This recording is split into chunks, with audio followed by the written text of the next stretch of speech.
Böyük tarixçi Herodotun dediyinə görə Hindulardan sonra dünyada ən çox saylı xalq traklar idi, lakin İskəndərin yürüyüşlərindən sonra onlar assimilyasiya olunaraq tarixdən silinmiş. Roma imperiyası içində itib getmişdilər. Hətta Trakiya adı da Traktor tayfasının adından gəlməkdədir.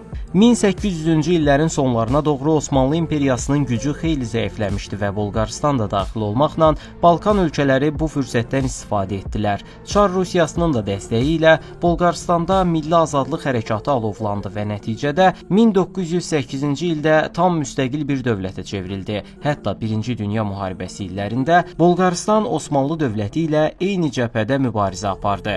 2-ci Dünya müharibəsində isə Almaniya tərəfdə yer aldı. Lakin hər iki müharibədən də məğlubiyyətlə çıxdı. 1980-ci illərdə isə Bolqarıstanda yaşayan türklərə qarşı həyata keçirilən zorakı bolqarlaşdırma siyasəti bütün dünyada ciddi narazılıq yaratdı. Orada yaşayan türklərdən kimliklərini, dinlərini, hətta adlarını dəyişmələri və ya ölkədən köçmələri tələb olunurdu.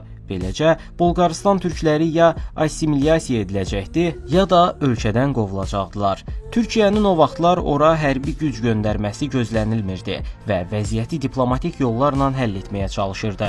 Hətta həmin dövrün Türkiyə Xarici İşlər Naziri Bolqarıstanı insanlığa qarşı cinayət törətməkdə ittiham etmiş və Bolqarıstan dövlət başçısını Adolf Hitlerə bənzətmişdi. Nəticədə milyonlarla türk evlərini və iş yerlərini geridə qoyaraq Bolqarıstandan Türkiyəyə köç etməyə məcbur qaldılar. 1989-cu ildəki bu köçdən sonra Bolqarıstan ciddi bir iqtisadi böhrana sürükləndi və ölkədə həyat demək olar ki, tamamilə dayandı. Çünki oradakı iş sektorlarının əksəriyyətində türklər əsas rola malik idilər və zəhmətkeşlikləri ilə fərqlənirdilər. Bugün Bolqarıstandakı ümumi əhalinin çox az hissəsi Bolqarıstan türklərindən ibarətdir.